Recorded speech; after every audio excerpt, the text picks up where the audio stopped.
So welcome back, or welcome everybody to our second session and the second panel. We will be talking in this session in particular on energy efficiency policies and energy efficiency first policies. And the presentations we have now for you, the 4 presentations, line up really nicely around this topic of energy efficiency and energy efficiency first, and the directives and the updates and revisions that are to come here on the European level. So I'm looking very much forward for these presentations. As for the first session, we will have 15 minutes presentations, all of which are recorded, and then you have 5 minutes. We will have 5 minutes Q&A. Please feel free to already during the presentations ask your questions on the Woover platform. That will help us to sort a bit through the questions and give us some time to filter out some questions. You can also vote on the questions that you find most interesting, and we can prioritize those within the discussion. So we have 20-minute time slots for each of the presentations, and then afterwards a 10-minute overall time for Q&A, where we can get back to some of the maybe overlying questions. So with that, I would already hand over, or we could already start the first recording from Tim Mundell, who is working, whose paper is on conceptualizing the energy efficiency first principle. And I think to start with this conceptual part is very nice for this round. And Tim, it's not, you don't have to be there with your camera if you don't want to, because you also have to watch yourself presenting. So if you switch on your camera afterwards, that's totally fine. Thank you very much. Good afternoon, everyone. My name is Tim Mundell. I'm a researcher at Fraunhofer RSI, and I would like to welcome you to this talk on the foundations and the implementation of the energy efficiency first principle.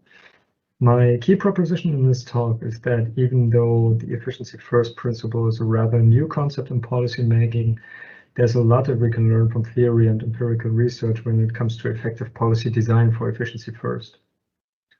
The work that I'm presenting here today is based on our ongoing Horizon 2020 project, NF First. I would also like to introduce Juliana Pato from REP and Jean-Sebastian Brock from IECP, who greatly contributed to this conceptual work and whom you will be seeing again in a subsequent presentation right after this one. To begin with, let's have a look at the current situation concerning efficiency first. In general, it can be said that efficiency first is well established in grey literature, but not yet in scientific literature and policy. Much of our valued colleagues from REP, the Coalition for Energy Savings, and others have provided important inputs to the debate in the form of reports, discussion papers, brochures, etc. This literature, however, is not peer-reviewed and confronted with scientific scrutiny. So as a consequence, you don't necessarily get through to the many skeptics of energy efficiency, as these people will hardly even stumble across this literature. More severe, perhaps, is the fact that efficiency first is not yet grounded and supported by academic research. There has been some early work on the winter package by Rosenov et al., but not much has happened ever since.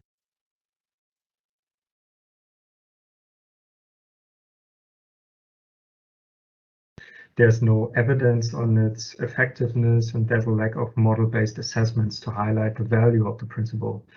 What we're greatly looking forward to is a special issue in the journal Energy Efficiency that is supposed to unify these conceptual, empirical, and practical considerations. In terms of policy implementation, the principle has been put forward in the governance regulation, including the provision for member states to refer to them to refer to the principle in their NECPs. However, we've seen in 2019 that member states are struggling with thoroughly understanding what efficiency first means and how it differs from conventional energy efficiency policy. In this regard, the European Commission is about to publish some guidelines on the principle that aim at clarifying how to operationalize and boost the principle. This is something that will be very interesting for our work in the NFIRST project.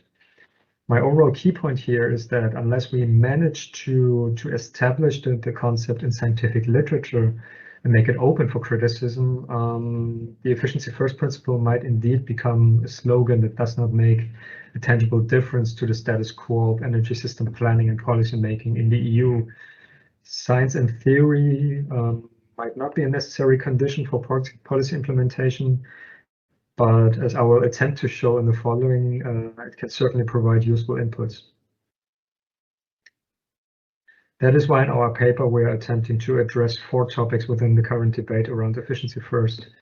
I will begin by recapping what efficiency first actually means. Second, our paper deals with how efficiency first relates to existing concepts like least cost planning, integrated resource planning, and others. This is something that I will skip in the presentation, but I will briefly come back to this in the conclusion. Instead, I will go on to explain why at all energy efficiency currently is not put first, figuratively speaking, in Europe. This is a critical question to ask. As long as we don't exactly know what the problem is, we cannot design suitable policies to make efficiency first happen. Some might say that there are barriers to energy efficiency, which used to be the simplified view for a long time, but I argue that there's more than that when you look at the research of recent years. Finally, I will provide an outlook about how to move on with efficiency first in policy design by presenting 2 policy frameworks. Let's start with topic number 1. So what does efficiency first mean? Here you see the definition adopted in NF First, which slightly differs from the official one in Article 2 of the EU governance regulation. So it says efficiency first gives priority to demand side resources whenever these are more cost effective from a societal perspective than investments in energy infrastructure in meeting the same planning and policy objectives. It is a decision principle that is applied systematically at any level to energy-related investment planning and enabled by an equal opportunity policy design. So far, so good. Maybe let's consider an illustration of this definition to make things more tangible. Basically, efficiency first is meant to prioritize investments in demand-side resources here on the right-hand side whenever these are more valuable for society than investments in supply-side resources here on the left-hand side. If you show this to an economist, they would probably agree with the notion of selecting the least cost portfolio of resources to meet society's needs.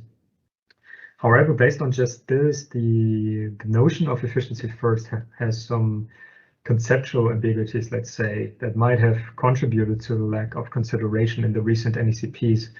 For example, it is unclear what entity is supposed to be responsible for checking whether some resource is more cost effective than the other. Is it the regulator who's responsible for this, or the market, or the energy companies? In other words, how does efficiency first fit into the unbundled and liberalized system of the EU? Second, it's not clear how exactly to incorporate these often cited multiple benefits into decision making to make sure that decisions are socially optimal. So that means how to reconcile the private and the social perspective. That being said, I would now like to turn to the question why, from a theoretical viewpoint, efficiency and other demand-side resources currently are not put first in Europe. Before we talk about policies for efficiency first, we should talk about what the actual problem is in Europe's various markets for energy services. So basically, there are 3 concepts that help explain why the adoption of energy efficiency and other demand-side resources is below its social optimum, so to speak. These concepts are market failures, regulatory failures, and behavioral failures. Market failures have long been recognized to contribute to a suboptimal outcome for society. So these are basically properties of a market that violate one or more of the neoclassical assumptions about ideal markets. Classic examples are externalities, imperfect competition, average cost pricing, principal agent problems, and to some extent lack of information. The portfolio of policy responses for market failures are well established in the literature, but not necessarily put into practice. Take, for example, negative externalities. A recent study published by the European Commission estimates that only around 40% of the external costs that are associated with power and heat production in the EU are internalized through the EU ETS, carbon tax policies, and other corrective measures. Luckily, the debate on emission taxes for non-ETS sectors is gaining traction, but it's certainly been neglected for the past years.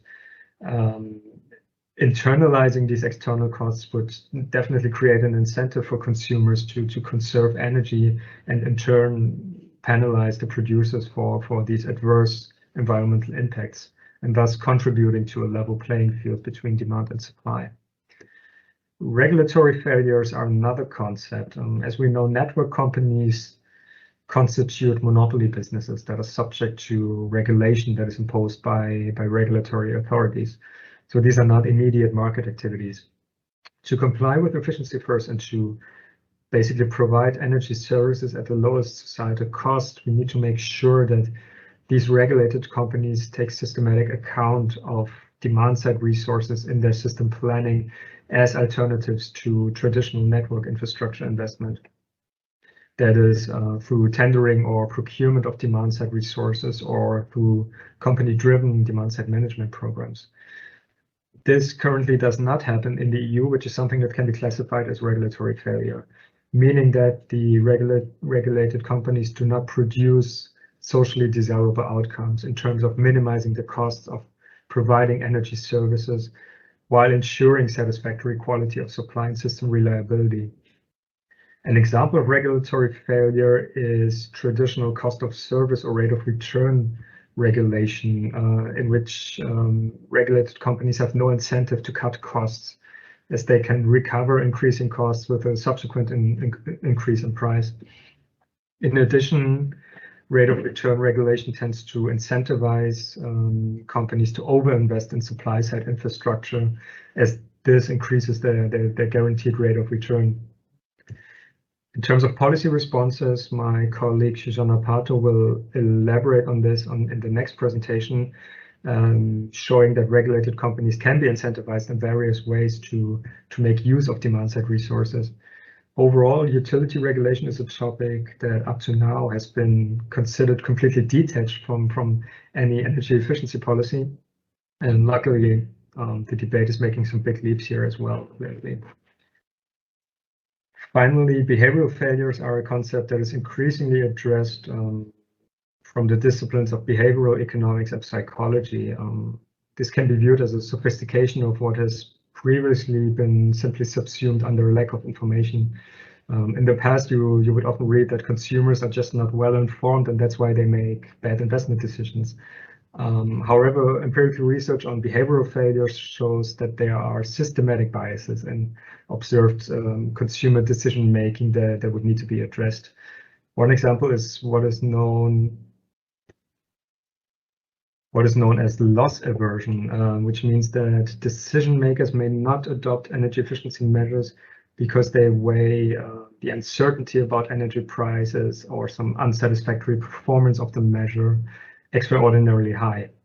To counteract loss inversion in this example, energy savings insurances or guarantees is something that could be promoted. So these would present interesting business cases for insurance companies, for energy service companies and the like. Overall, my key point here is that we shouldn't go ahead pushing member states to implement random policies for energy efficiency first. What we need first is a detailed problem analysis in terms of why efficiency is overlooked, and then systematically address these individual issues. Some things are obvious, at least on the paper, for example, pricing negative externalities, but others can get very complex, such as the remuneration of regulated companies in terms of regulatory failures. In this regard, the NFRS project is dedicating several work packages to the question of effective policy design for efficiency first. This leads me to my final section. What are possible avenues for efficiency first in the EU? Here I briefly present two policy frameworks, as they are called here, that can basically help conceptualize how to put efficiency first in practice. One is the centralized planning framework and the other the decentralized market-based framework. Generally, these two are not meant to be mutually exclusive, but complementary approaches to policy making. The common objective is clear: prioritizing demand-side resources whenever these are more beneficial for society, basically, than investments in energy infrastructure.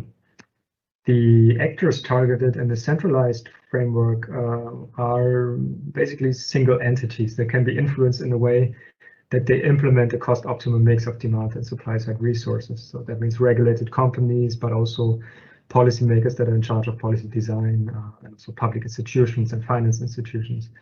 To determine an optimal mix, these planners would need to carry out a cost-benefit analysis from a societal perspective. That means using low discount rates, taking explicit account of multiple benefits, etc. It also means to take a distinct societal perspective in EU impact assessments, which then largely affect policy, target setting, and instrument design. It also means putting efficiency first in the European Investment Bank and other financial institutions and instruments. The policy scope therefore includes guidelines, utility incentives, up to obligations, but also what I mentioned, the adequate design of impact assessments. However, we should not overestimate the investment decisions that can be centrally influenced. This is where the decentralized approach comes into play. Following this approach means acknowledging that at the end of the day, investments are mostly made by individuals or corporate actors. For a power generator, for example, the investment rationale is to sell electricity, to make profits, and to earn a return for its investors. So they will not consider demand-side resources or multiple impacts out of kindness or altruism. What can be influenced and what should be the principal role for public policy here is to resolve imperfections in terms of in terms of market and behavioral failures. It also means to take a hard look again at the obvious things such as pricing negative externalities like CO2 and air pollution. To sum up, the unbundled and liberalized market of the EU holds opportunities for both of these policy frameworks that are sketched here. It also means that efficiency first is not the same as central planning. So let's make use of market forces where necessary to put efficiency first, while at the same time addressing instances that can be directly influenced. So this leads me to the conclusion of my presentation. What does efficiency first mean? It means to select a portfolio of resources that provides the greatest value to society, and it's not the same as classic energy efficiency policy that we used to know. How does efficiency first differ from related planning concepts? This is something that you can read up in the paper. The concepts share the goal of establishing a cost-optimal balance of resource options, but they differ in terms of the scope of energy carriers, timeframes, and multiple impacts included. Why is efficiency currently not put first? The concept itself is new, but its theoretical foundations are already present in the literature. This shows that market, behavioral, and regulatory failures provide the economic rationale for government action in the context of efficiency first.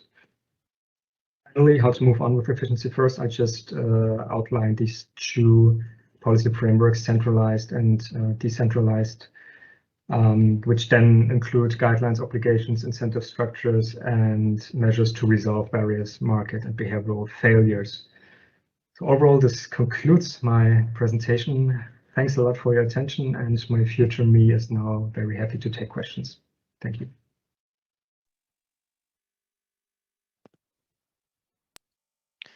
Great. Thank you very much for your past view for the presentation, Tim. And we have two questions in the chat, which I think both super relevant. One of them, Jean-Sebastian already jumped in, but maybe we can still have a quick maybe you have a quick answer about that. It's about whether the energy efficiency first principle is still up to date, let's say, or whether it shouldn't be energy sufficiency first, and why we are why energy efficiency is the first pillar, so to say, or should be the first pillar. Do you have any conceptual thoughts about that from the project, or? Well, basically, we completely agree with the necessity of also including energy sufficiency as a dedicated resource within the framework of energy efficiency first. If you briefly saw one of the slides where these two pillars were shown, demand and supply side resources, sufficiency was definitely in there. The problem that I see in practice is that efficiency first is inherently an economic concept, and so far we haven't really managed to move the concept of sufficiency from an academic perspective to something that you can measure in economic terms, or measure the willingness to pay of consumers to reduce their energy service demand, etc. So from a conceptual point of view, I don't see any problems here to put this more in the spotlight, but maybe more from a practical perspective when it comes to measuring the cost, for example, of a demand-side management program that incentivizes consumers to, I don't know, to switch off their lighting more often or something like that as a imaginary sufficiency measure, but definitely relevant. Yeah. Okay, thank you, Tim.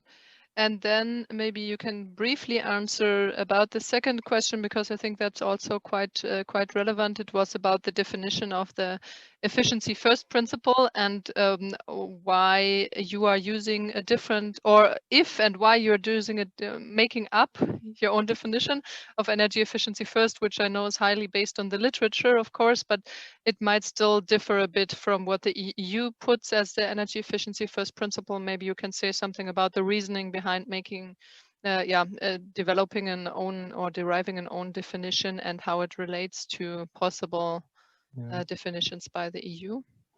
Yeah, maybe first of all, our intention was not to replace the EU's definition in the governance regulation, because we see the point that it's been probably a very lengthy legislative process to even come up with that consensus that is now in Article 2 of the governance regulation. So what we try to do is to find a working definition that, at least for the NFRS projects, provides a common ground, which was, and I must say, even that was a very intense and lengthy process to really find a definition that that includes all the different views that are out there on this slightly ambiguous concept of efficiency first.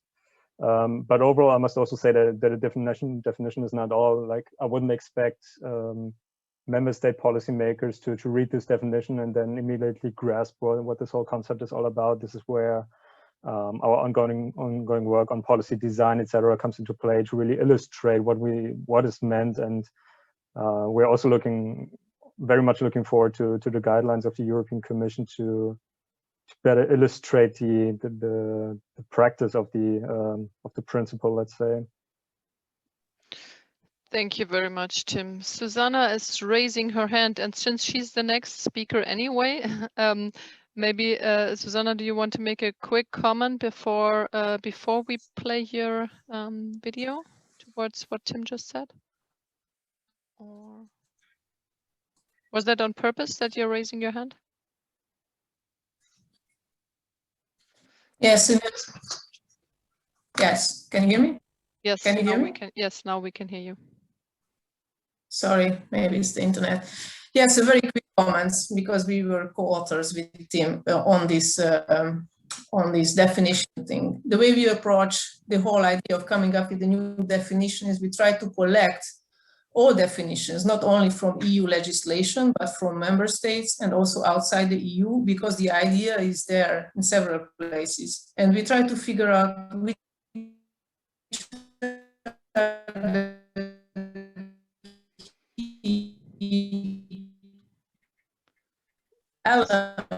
Susanna, unfortunately, we cannot really hear you. Needs to be there. And we try to come from... The connection, unfortunately, is really bad. Could you try and answer in the chat while we are listening to your video, or afterwards? That would be great. Thank you very much, Susanna, for stepping in. And then we see now your presentation, and we'll continue discussing the energy efficiency first principle now from a practical perspective.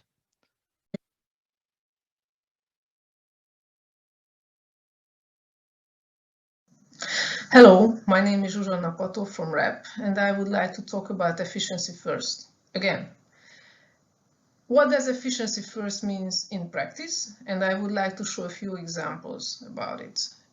We did this work together with our colleagues from Fraunhofer and IECP, Tim Mandel and Jean-Sébastien Brock, in the framework of Horizon 2020 project called NFRS. Supply should equal demand. This is a basic tenet of energy policy. But not only in aggregate, but also coincidentally. So not only in hourly or daily or seasonal or yearly sums, but especially for the power sector, coincidentally as well. Traditional thinking is that supply aligns with a given demand. Demand is forecasted, and we make sure that supply is there. Supply means fuel availability, and infrastructure to deliver the energy. That means generation capacity and networks as well. But demand is not fixed. Consumers have a certain willingness to pay for energy, and they might be happy to shift or limit their demand if they are given the chance. So it means that if they have some incentive to do that, so they get the benefits they create by altering their behavior. This is a common sense, but it's yet a theoretical common sense, and in practice we don't see that happen very often. So when you have a look at the merit order of solutions to meet the demand, here you can see in the green bars the supply side resources.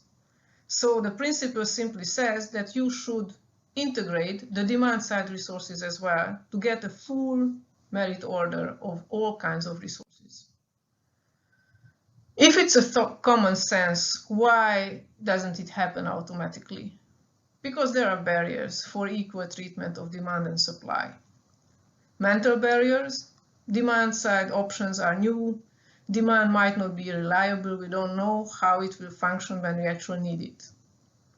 Structural barriers, demand side resources, consumers are smaller, they are governed by the multitude of actors, not only a few power plant CEOs, and they involve various technologies with different capabilities. There are also regulatory problems, barriers, limited access to markets, so regulations are designed for supply options, and biased incentives, and I will talk about that a little bit later. What is the result? The result is that if you use both demand and supply solutions, you have a certain level of overall cost to have this equation. But if you only use supply-only options, then these costs tend to be higher. And this is a big problem because the whole energy transition will be more costly. So energy efficiency first is not just another name for energy efficiency. They are related concepts, but they are not the same. Efficiency first gives priority to demand-side resources whenever they are more cost-effective from a social perspective. And I would like to emphasize the social perspective because it's not the perspective of the utility, the DSO, the retailer, or not even the power or heat consumer involved in the program, but it's a social perspective including all the possible benefits to the wider society. The principle should be applied systematically, so not in an ad hoc manner, and should be enabled by an equal opportunity policy design.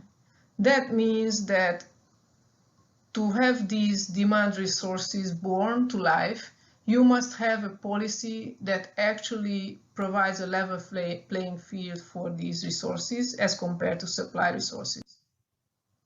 So investment into what? What are these investment decisions? There are behind the meter investment on site or integrated within the buildings pertaining to power, heating, cooling, and domestic hot water. I'm not going to list these ones as, household owners probably all know what kind of decisions we make with relation to power and heat and hot water generation, supply, and consumption. But this decision has a very important implication to in front of the meter decisions done by energy companies, both in power system, gas system, and district heating and cooling systems as well. And here I would like to highlight the importance of peak demand or peak load, which has very important implications for the sizing of upstream infrastructure. In the NFIRST project, we listed and investigated several case studies within the EU and also outside the EU in the US pertaining to power use, heat use, district heating use, and also building policies. I would like to discuss in this presentation three of them, these three. If you want to read a bit more about the other case studies, each example can be found in the NFIRST website. So the first one, network company regulation. How to incentivize network companies to use non-wire solutions.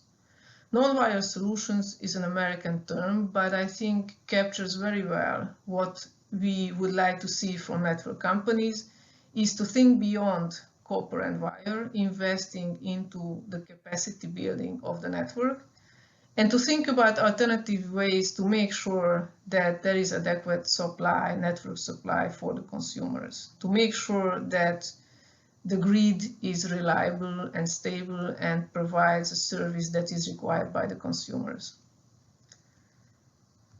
How to do that? There are two key steps. One is removing the disincentives, and there are two disincentives. One is when the revenue is coupled with the kilowatt hours distributed. Now we talk about, let's say, electric power DSOs. You must decouple the two, otherwise the DSO would always be interested in enlarging the amount, the volume of kilowatt hours distributed. Well, that's very logical. This is mainly done in the European legislations or regulations because most DSOs are under a revenue cap regulation, which already does this decoupling. But the second one is a mainstream approach still in Europe. So these network companies, they only earn a rate of return on their capital expenditure, on the CapEx, and not on the operational expenditure. Non-wire solutions are mainly operational expenditure heavy. So whenever a network company would opt for that, it will lose on revenue. And these companies, they don't want to lose on revenue, which is very logical. The second step is providing incentives to do what the policy or the society wants them to do. And this is under the term, coined under the term performance-based regulation. So the regulator sets goals, social or energy policy goals, and asks or provides a framework for the network companies to perform against these goals. If they comply with these goals, they get a financial reward. If they don't, they get a financial penalty.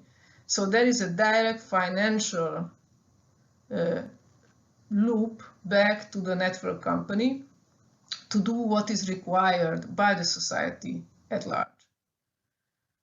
It's very important to note that these general goals, for example, in this case, improve service quality, must be translated through several steps to metrics that are measurable and where data is available for all the companies under the regulation. In this case, this is a system average interruption frequency index.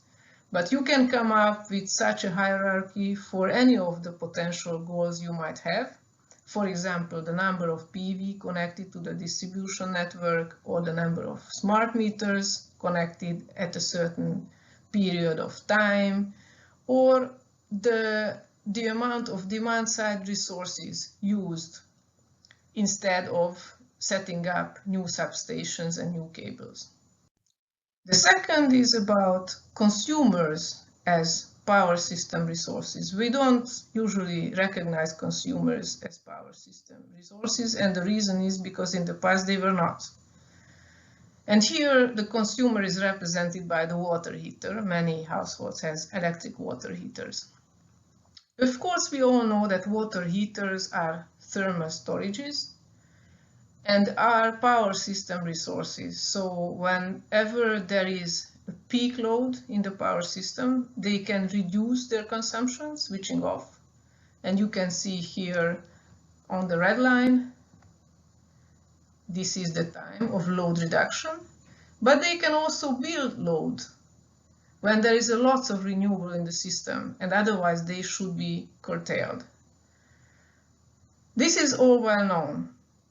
But we should think beyond the thermal storage idea and see that with a very small investment, these water heaters can serve as frequency resources to the power system. And you can see that the cost, the extra cost involved is not much higher than in the case of the thermal storage only scenario. but the benefits are much, much higher due to the regulation revenue the owner of the water heater gets. And of course, it gets a revenue because it creates a benefit for the system as a whole. And the last one is about linking renewable support, renewable mainly PV integrated to the building, to building energy performance. So how energy efficient the building is overall. And this idea has been used in the UK when owners of PV received a lower feed-in tariff level if they had a not very good building in terms of energy performance. So if you upgraded the building first, then you received a much higher remuneration for the power you produced in the building and injected to the grid. Well, this scheme has been scrapped in the UK. There is no feed-in tariff anymore for such PVs, and this is a tendency for many other countries. Why is it still relevant? Because there are other things which are supported by public money. For example, batteries. I know in Germany there is such a scheme. Still in some countries PV, because you should consider net metering is also public support. So not only direct investment support is a public support. And most importantly, the upcoming heat electrification. So think about a country pouring money on heat pumps to domestic consumers without requiring them to reduce their overall heat consumption. Sounds silly, isn't it? And why is it relevant? It's relevant because there is a lot of EU public money to be dispersed in the member states, the RFF and the cohesion funds as well in certain member states. So it's very, very important that when they distribute this money, they are possible to make sure that first we reduce the energy consumption of the buildings, and then we size the heat pumps or the PV or whatever to that consumption. And I would like to thank you for your attention. Find some more links to the various outputs of the NFIRST project. Thank you very much.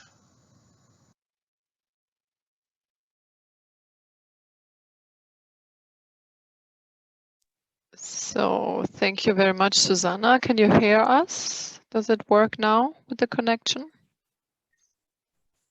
I can hear you. Okay, great.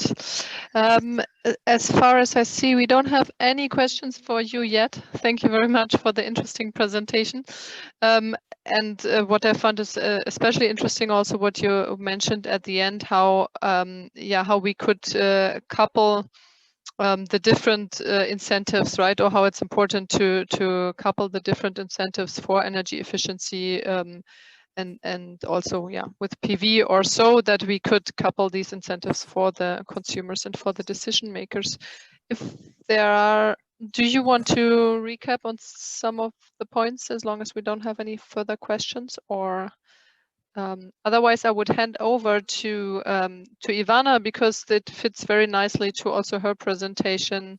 She is the paper that they wrote is on maximizing carbon pricing and Article 7 of the Energy Efficiency Directive. So how can we maximize the synergies between the two of them?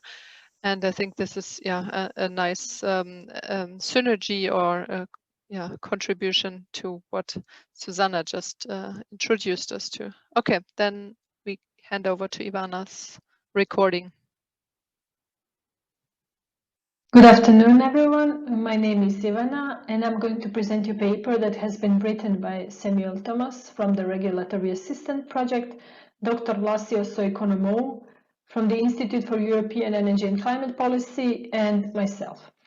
The topic of the paper is maximizing the synergies between carbon pricing and Article 7 of the Energy Efficiency Directive, and it has been written in the scope of ENSMO project.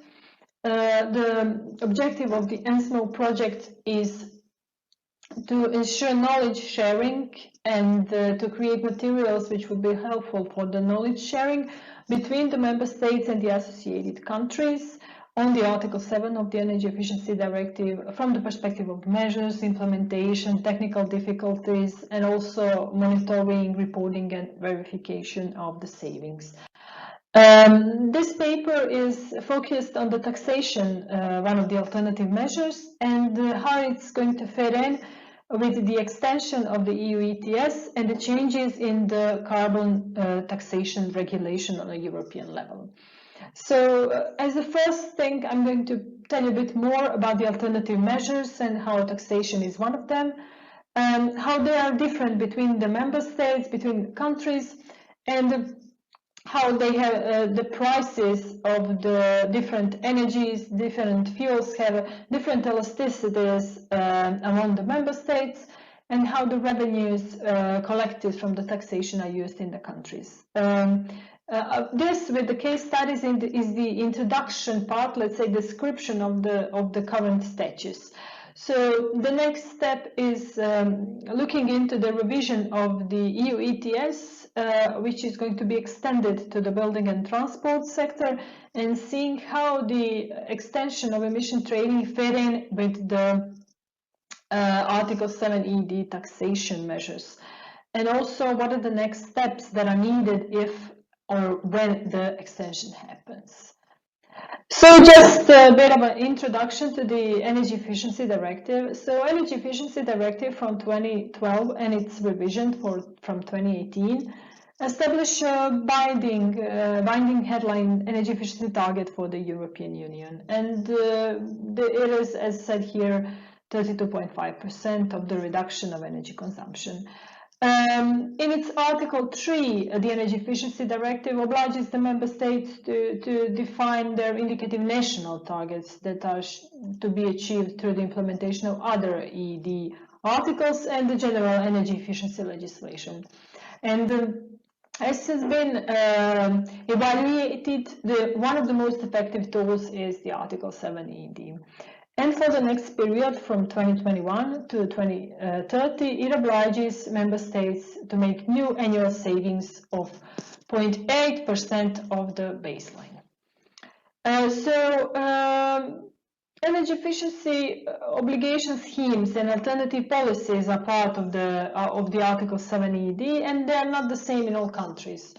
4 member states in the current period have been using energy efficiency obligation schemes alone. So these are the ones that you can see in a darker color. So Denmark, France, Luxembourg, and Poland. Other countries use either only alternative policies or a combination. So 12 had used the alternative policies only, and the others have used a combination. Alternative policies could be, for example, taxation, which has been already mentioned, financial incentives, so financial motivation to invest in the energy efficient technology, voluntary agreements that lead to use of energy efficient technologies, different energy labeling schemes which are above those which are obliged by the energy labeling legislative framework of the European Union, and of course behavioral measures, training, education, and energy advising. So for the member states that have been using taxation in this period, the member states have either used general taxation covering all sectors, or which is not happening in a lot of countries, but is interesting, they've been taxing only the transport fuels. Like the contribution of taxation measures is different. For example, some member states like Sweden use only taxation measures for the implementation of Article 7 ED alternative measures, and some member states use it only to fill the gap between the savings that needed to be achieved in the Article 7 and the other alternative measures. So energy taxes were reported in early enough, so they were reported in the beginning of the scheme, and there were only a few exceptions, those who have have added taxation as a new measure later on. And energy and CO2 taxes are reduced, introduced later on, as said, to fill this gap. There are a lot of interactions with other policies, so for example with grants and subsidies, so it's very important to create a situation where additionality could be proved and no double counting will happen. So for the next period, fewer member states will use taxation measures, as it seems from their national energy and climate plans, and the longer term horizon allows them more possibilities, so they will maybe change this idea further on in the revision of their NEC. It's also interesting to know how the savings from taxation are calculated. So firstly, of course, the elasticity of the price of the demand is defined. So it's the percentage of the change in the energy consumption in comparison to the change in price, of course, and it can be either directly or indirectly estimated, or for example, it could be just copied from the particular sector in another country. Versus, for example, in direct estimation, it could be modeled, including all the parameters which are influencing the energy consumption. From the perspective of the calculation, it could be calculated either bottom-up, so meaning that it's we are estimating the energy use on a certain point, certain measure, and then broadening it, multiplying it to the whole sector. It can be also done via extrapolation of trends which are observed before the intervention and after the intervention to see how the intervention has influenced the trends. And also it could be compared to regional, national or other markets where the policy measure is not implemented, so to compare how the policy measure has influenced the market. This slide only shows the differences between the elasticities, and it kind of shows us the fact that the different countries in different situations are reacting differently to a signal in the price change based on their alternatives, based on their incomes, based on the situation that is happening in a specific sector. So this is also important from the perspective of the calculation of savings. I'm not going to lose a lot of time in the case studies because of the timing, but just to go through it shortly, Sweden is interesting because it's one of country who is using taxation as the only measure. Sweden is reporting to the Commission regarding Article 7. Of course, Sweden also uses other measures, but it only reports the taxation. All the other measures are just influencing the energy savings. So Sweden is calculating energy savings by multiplying the elasticity and the final energy consumption with the difference between their tax level and the minimum tax level. So saying that if they would not have a higher tax level, the savings would be as in EU minimal tax level. So, and now they are having this difference, which is related to the taxation measure. In Finland, for example, the only sector that's included in the Article 7 ED taxation is the passenger car transport, since other sectors are covered by other measures, and they're using elasticities of short-term elasticities calculated from Sweden because they have similar price indexes, similar taxes, VAT, they have similar geographical context, so the possibilities of alternative transport are similar, and so on. And now let's say the subject of this paper. So it is the EU ETS being let's say broadening to buildings and transport sector.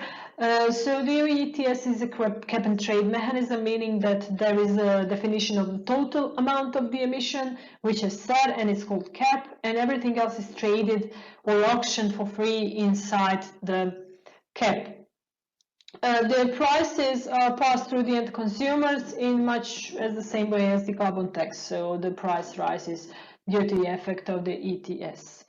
The Commission has in the 2020 done an impact assessment concluding that if nothing is changed in the EU ETS, the emissions which are a target for the Commission to 2030, so 55% of the reduction, will not be achieved.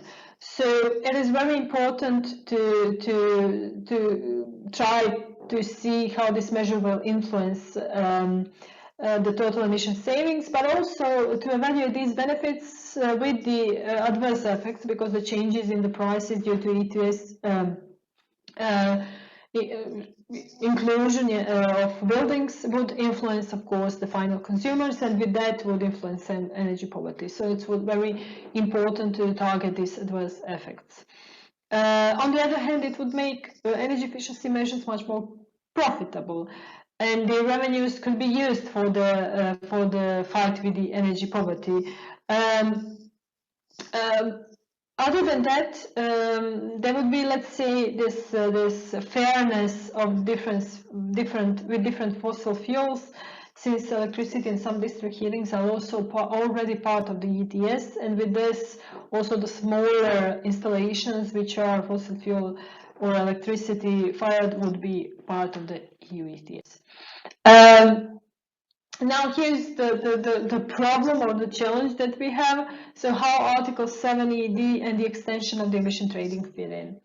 So the extension would have implications on the operation of the Article 7, and there will be a need to reevaluate it in the process of the Energy Efficiency Directive revision.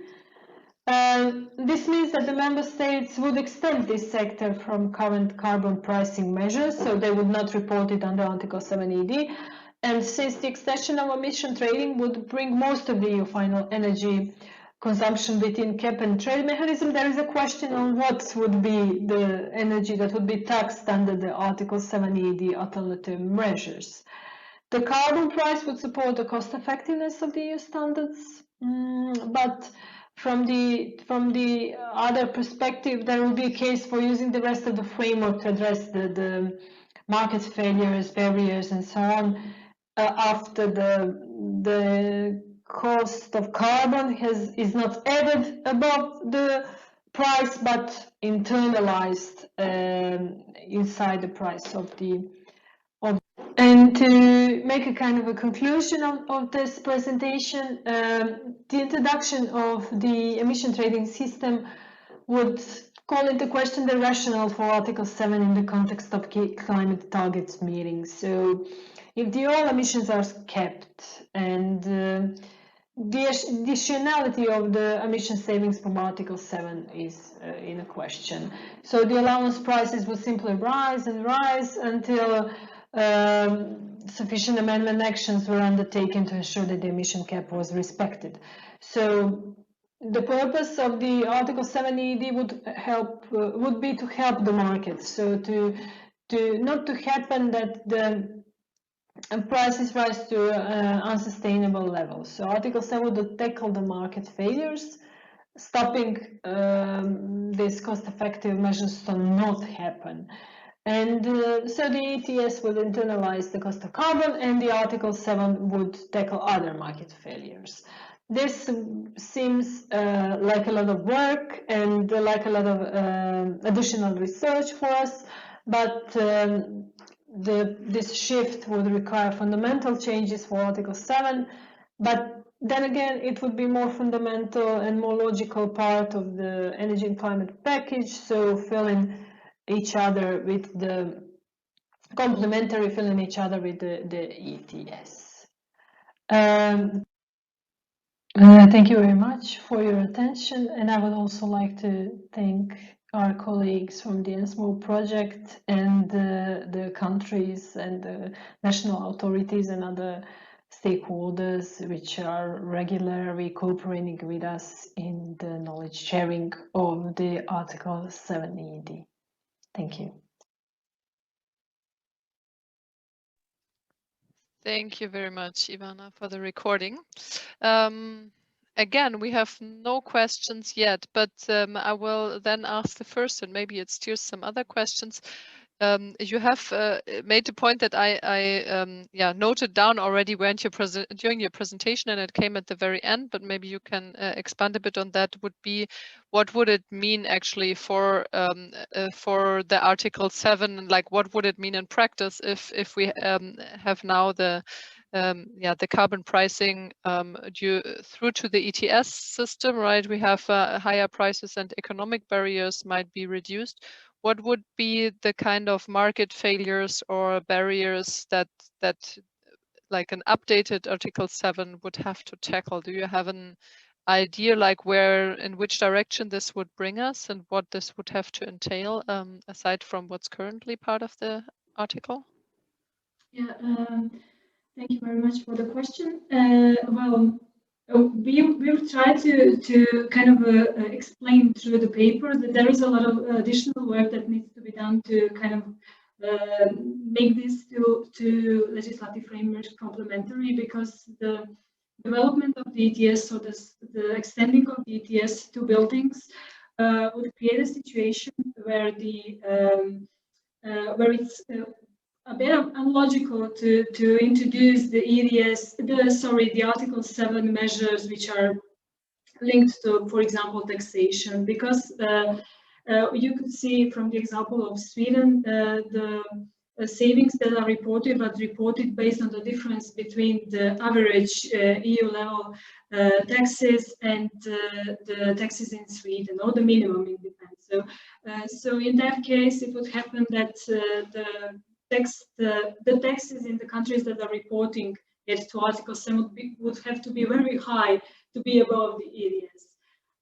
So all this package related to the, let's say, price-related savings, to market-related savings in the countries which are using this kind of measures for Article 7 would have to be reevaluated after the implementation of ETS. And how we see that, for example, the revenues from the ETS, and this is just an idea or an example, could be used to help implement the measures that would not be adequate for the market anymore.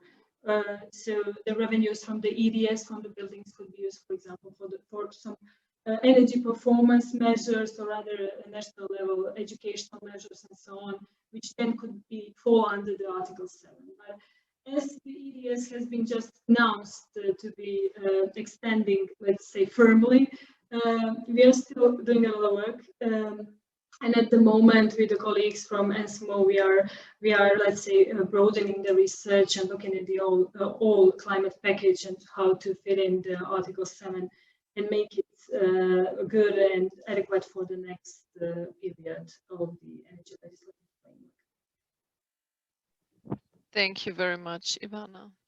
And then we're very good in time. I'd say I would give over to the last presentation from Louise, who is also, her paper is also in the building sector and about introducing minimum energy performance standards for the building sector. And here we go. Hi, I'm Louise Sunderland of the Regulatory Assistance Project, and I'm about to present some work that I've been doing with a colleague, Marion Santini, on building renovation and a new building renovation policy at EU level.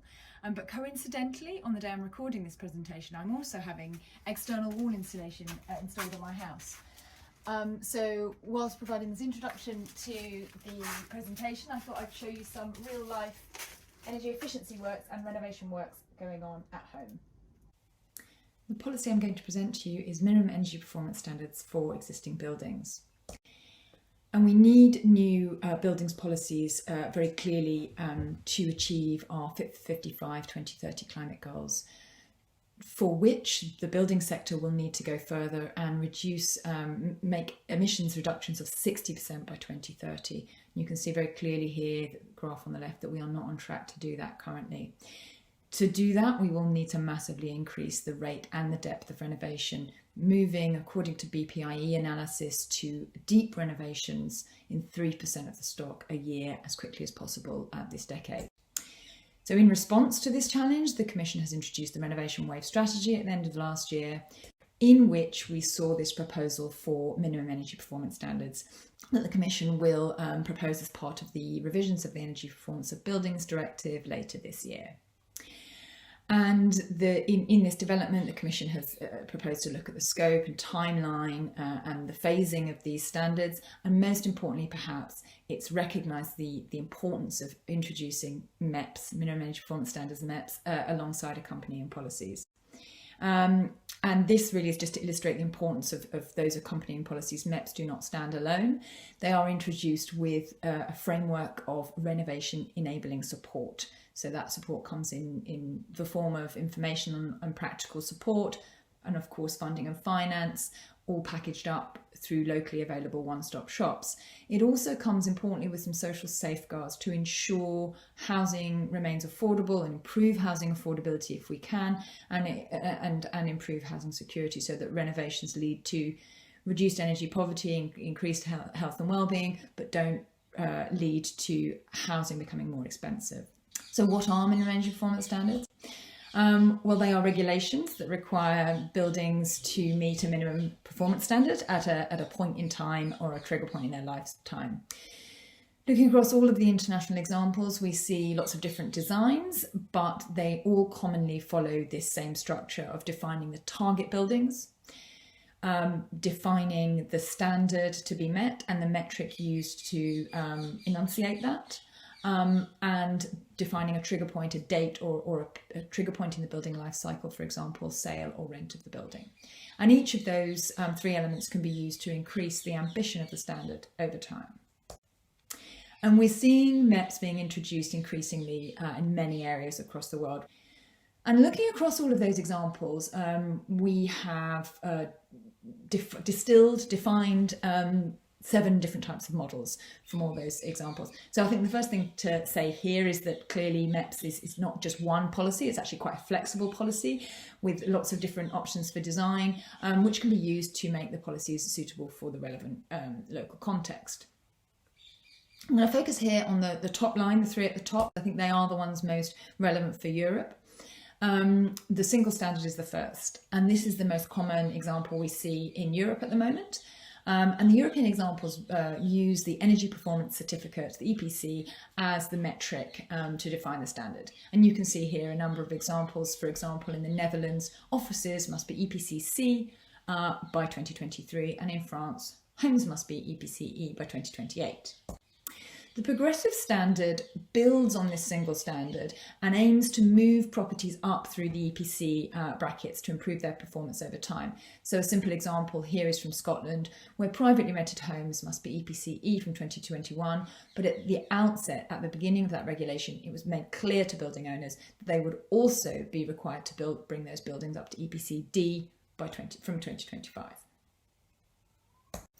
And the final example in this top line here is the deep renovation standard. And I should caveat that this hasn't been introduced in law anywhere as yet, but I think it's a very interesting model provided to us by the French Citizens Convention on Climate. And they've designed a standard which requires the worst performing buildings, so these are the F and Gs on the EPC, the French EPC scale of A to G, to meet the very high standard of EPC B in the first decade. And then beyond that decade, then the next worst performing, the Ds and Es, are also required to undergo deep renovations to meet those high standards. I'll brush over slightly more quickly the next standards.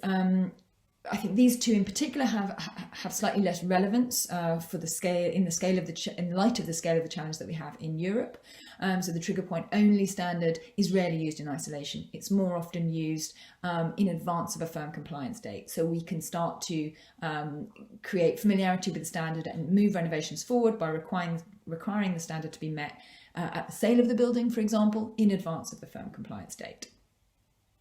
And the measures-based model requires simple insulation or heating measures to be installed in the building, more often used to define minimum decency standards for housing. I think therefore really isn't aligned with the ambition that we need in Europe at the moment. And finally, the perhaps what we might describe as fleet standards. These two standards really do require a strong stock manager to translate the standard into individual obligations for buildings within the stock. So, for example, in the United States, the city authorities place obligations on large large buildings within the city. They use the data they have on those buildings to define the stock average and then require buildings below that average to make improvements. In Article 5 of the Energy Efficiency Directive, we have a renovation target model, which equally relies on this strong stock manager. And this requires 3% of the floor area of central government owned and occupied buildings to be renovated each year. So just very briefly, we looked at these models and their suitability for achieving the objectives we have in Europe. And you can see the objectives on the left here are important, urgent contributions to 2030 climate targets, alignment with 2050 full decarbonisation of the stock, very important contribution to Europe's social goals of alleviating energy poverty and delivering a fair and inclusive energy transition. And then importantly, enforceability of the standard and the signalling potential. I think you can clearly see here that the progressive standard and the deep renovation standard, we felt in this analysis, had the most potential to deliver on European goals. So just finally then looking at some more granularity on the design of minimum energy performance standards for Europe, looking at the target buildings, the standard and the metric, and the trigger points. It goes without saying, when we think about the buildings that need to be targeted by MEPs, the European building stock is incredibly diverse. It is very difficult to make generalisations that apply fairly or equally to each country, which creates a challenge. It is very clear, though, that 75% of the floor area is homes. And so I think to achieve both the climate goals and, very importantly, these social goals, we do need to include homes in a MEPS framework as soon as possible. Many of the standards in Europe identify, for example, one tenure, privately owned homes or rented homes to come under standards. But I think when you look across the diversity of the European housing stocks, you can see that if we define that at European level, we would have incredibly different outcomes in different countries. So the left-hand chart here is showing tenure, where we can see that for example, in Romania, there are almost no rented homes, whereas in Germany, around 50% of the stock is rented. So we would have vastly different outcomes in different countries, and some countries would hugely miss out from the benefits of MEPS. And I think that goes as well the same really for if we were to define a standard that just addressed multifamily buildings or single family buildings. So for non-domestic buildings, similar story, very diverse stocks. Non-domestic buildings are the smaller part of the stock, but I think it is important to recognise that within that smaller part of the stock, there are some individual buildings that are very high energy use. There's large buildings with high energy use. So similar to the approach taken in the US, an ambitious standard that applies to these large high energy using buildings introduced early may well be very effective to move the renovation market and get some early quick wins on large emission savings. The metric we would select at European level, we have the energy performance certificate, and I think Europe is the envy of many other jurisdictions for that, and the European examples have relied on the energy performance certificate, so I think that becomes a clear first place to start. However, EPC frameworks are not harmonised across Europe. The EPC classes, for example, are usually A to G, but in some countries they might go from A+ to H. So there's a lack of harmonisation there. There's lack of harmonisation on the performance that each of those classes points to. As you can see on the left here, the worst performing buildings in Portugal, for example, are defined as those that have an energy performance of worse than or use more than 250 kilowatt hours per metre squared, whereas in Ireland, that's 450. One further stage is that actually looking at the worst two EPC classes on whatever range that they use, the distribution of stock is very different in different countries. So looking at these worst two performance brackets, we see in some countries like Sweden and Germany, upwards of 30% of the stock in just those worst two, all the way down to just 8% in Finland. So I think the lesson there is that trying to define an EPC class at European level as a minimum standard would be very, very tricky and really wouldn't be fairly applied across Europe. And looking finally at the dates and the timelines and the trigger points, very clearly, in my mind, we need firm dates for compliance rather than relying on trigger points. I think trigger points, as I've said, are very useful, and we see this from the international examples, useful to get activity going before the firm compliance dates, but we do need this progressive schedule of firm compliance dates to give us our roadmap for the relevant stocks. Trigger points really don't drive enough renovation, and they won't capture all buildings. So, for example, on average, European homes will only be sold once between now and 2050, which means at their next sale, every building would need to have a full decarbonisation renovation. And that average data really masks the fact that some buildings will be sold a number of times between now and 2050, and other buildings won't be sold at all. So we risk creating this underclass of buildings that aren't sold and therefore aren't renovated. Similarly, for rental cycles are slightly quicker, although huge variation in rental contract length in different countries. And I think an important point as well is for multifamily buildings, the use of trigger points only really misses the opportunity to align the interests of the diverse stakeholders there. MEPs really have been identified as a key tool to ensure that all owners of units and occupiers of units are headed in the same direction with their renovation in a multifamily building. If different units are required to be updated at different times when they're sold or when they're rented, we really miss out on that opportunity. So drawing all of that together, we come to some recommendations that we hope will help the Commission to define a workable framework of MEPs at European level. First of all, we need MEPs to align with the 2030 and 2050 climate goals. The Commission should not shy away from ambition. This is a huge opportunity to introduce quite a revolutionary policy. And this should be backed up with firm dates for compliance, as I've just explained. We should also design MEPs hand in hand with the climate goals, with mindful of the social benefits that MEP can produce. And this is both in the design of the MEPs, which buildings, which standards, but also very importantly with the framework of enabling that goes around them. MEPs should cover all buildings, and standards should be introduced at the very earliest opportunity. And we think that is towards the end of this decade, before 2030. The MEPs framework should be designed to drive deep renovations. So that's both, once again, through the design of the standard, but also through the enabling framework. So, for example, support and incentives that are more generous for deeper renovations can encourage building owners to go further than the minimum standard. In order to make use of the energy performance certificates, as we see they are very useful, we need to expand the coverage very quickly before 2030 of energy performance certificates. So look for new opportunities to deliver performance certificates to buildings.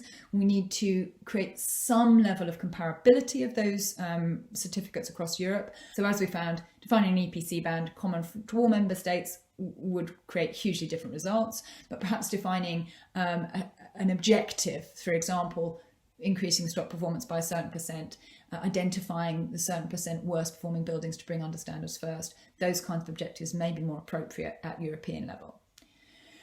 And it goes without saying, we need to massively scale up renovation support, one-stop shops and comprehensive funding and finance in advance of any compliance date. We need to increase EU funding, and I think particularly targeted on low-income and energy poor households. And we need to introduce strengthened social safeguards for housing affordability and housing security. And this is just an illustration of how we do that, the priorities between now and 2030. We need to scale up the renovation framework starting now. Thank you very much for listening.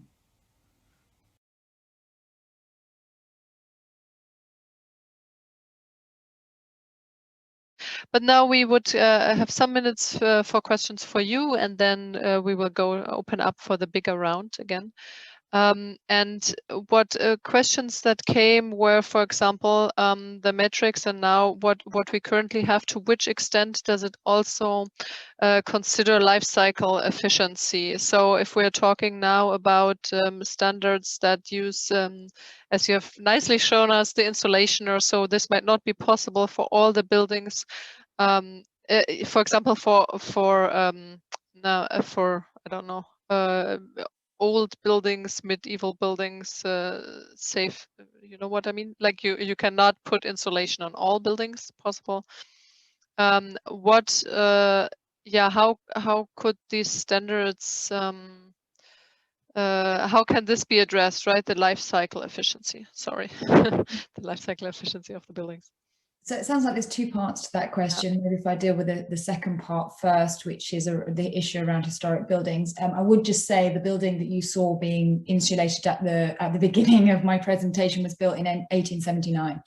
So, you know, it's a pretty old building. There are a lot older and buildings that, you know, will have special needs with regard to, you know, how they can be updated. I would say that the examples that we see nationally very often do have, you know, particular caveats for monuments, very old buildings, and I'm not really talking about the Victorian stock that, you know, in countries like Belgium and the UK really dominate. I am talking about, you know, the very few you know, truly historic buildings. So they might, for example, include exemptions in the worst case for those buildings, or perhaps different pathways. I would also say that the standard set defines a performance level that the EPC or the building renovation passport that could be in place of the EPC then dictates the measures that are most suitable to achieve that standard at the building level. And the EPC and or the building renovation passport can define, you know, the pathway to full renovation, the full decarbonised deep renovation. And that obviously is made up of efficiency measures, of demand side response measures like storage, heat storage we've talked about, and then of course full decarbonisation of the heating system. So each solution, as we know, is different for every single building. And the standard really, most importantly, just illustrates the direction of travel and gives certainty to every building owner that that is the direction of travel for their building. The individual measures, the most suitable combination of those measures and the most cost-effective combination of those measures being demand-side measures or perhaps the provision of decarbonised heat is decided at the building level. On the full life cycle assessment, I think certainly as we move further to full decarbonisation, as operational energy and operational carbon becomes a smaller part of our buildings sector emissions, then obviously life cycle becomes more and more important. I think there is a practical question at the moment about how we would define a standard that encapsulates that at European level. We have levels for newer buildings, and at the moment it's still a voluntary standard. So I think my question there is at the outset now, how would we practically do that? I do think, however, the building renovation passport that, you know, has been introduced in Germany, it's been proposed in Belgium as well, and I think a wider introduction of building renovation passports could be a really good way of communicating to building owners and users, those managing renovations, you know, that these fuller considerations of, you know, the full lifetime carbon of the products that they are selecting. That may be a very, very good way actually of starting those considerations as part of the renovation decision-making process now. Thank you very much. There were more interesting questions. I would like to come back to one question that you said it at the very end. We have to make sure that we also account or support particular those energy or those households who might suffer from energy poverty, for example. And I think I noted it down in between. The deep standards sound super interesting, of course, because it, as you pointed out, we have mostly maybe one renovation wave until 2050, right? So there's not so many baby steps we can do, or deep renovation might be a very good approach. But on the other hand, I thought, okay, my particular, like, who is now living in these the houses with a very low efficiency standard, and does it then basically really affect energy poor households, and or is this a great measure to exactly support the ones that are now living in the substandards, and we could reach particular the ones that need it the most? Maybe you can expand a bit on that. Yes, so I mean, clearly energy poverty, alleviating energy poverty, is one of the 3 goals of the Renovation Wave this decade. So the Commission has made clear that that is one of our goals. And obviously that sits within this broader framework of the European Green Deal, really requiring the energy transition to be fair and just. So it's a very important kind of thread running through all the policy making now. I think MEPS is a key policy to target renovations to those buildings actually that have missed out, and they are the worst performing buildings. Generally the MEPS, well, all of the MEPS we see target those worst performing first. And we do know that low income and vulnerable households, obviously in the housing sector now, live disproportionately in the worst performing buildings. So when we think about a measure to target effective energy poverty alleviation measures of renovation to the housing that, you know, that houses these households that need it most, then MEPS can be very effective if designed well, but it really does require obviously this enabling framework of support. You know, a MEPS obligating a householder to renovate without then that support to renovate just creates another burden, and that's obviously the last thing we need to see. So I think absolutely MEPS is a very good way to shift the focus, from, you know, the able to pay and incentives to increase to enable those who can afford it to then go ahead and move the market. I think does shift the focus to focusing on the worst performing buildings, and therefore we need to back that up with the support for those households. And it also goes without saying that, you know, greater energy savings, deeper renovations and full decarbonisation should be made available as soon as possible to energy poor households. Obviously, energy performance improvements possibly provide the most benefit to energy poor households, reducing their bills, but we do need to enable those households to fully decarbonise as well. And as you've just pointed out, you know, it is more efficient to reach those households once. Also, from the household point of view, much less disruption to have, you know, the full service done as efficiently as possible to bring their home up to a future-proof standard. Thank you very much, Louise. Thank you. And we would now come for the last 5 minutes to the back to the plenary, all speakers could switch on their cameras, and we have 5 minutes left, and James has maybe you have a better overview now of what's going on in the Q&A. I'm feeling a bit lost. Maybe you could jump in. You said some questions were already answered from the ones we saw, and maybe you can give us an overview of which of if there are still unanswered questions for now.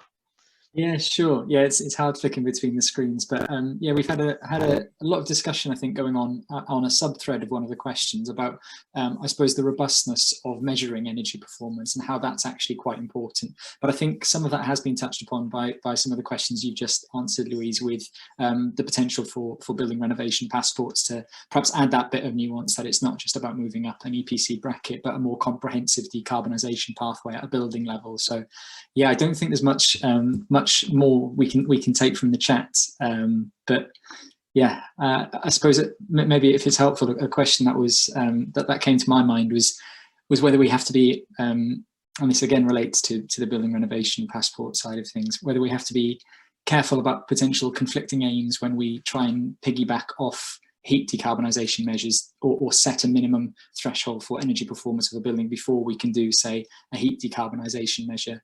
Because I think from a perspective of if on behalf of the, I suppose, decarbonised heating lobby, you might think it should be as easy as possible to put in, say, a heat pump or electrify heating. But if we are inadvertently saying, no, before you do that, you have to have X or Y energy performance standard, that we might come up against some resistance from what would be a natural ally, but actually if we are overreaching perhaps with where we apply energy efficiency first, or perhaps not having that nuance in terms of some instances it may not be appropriate to do it first, we might have these clashes. So I don't know if that makes sense exactly, but if anyone had any reflections on that, I'll look back on the chat now to see if any more questions have come in.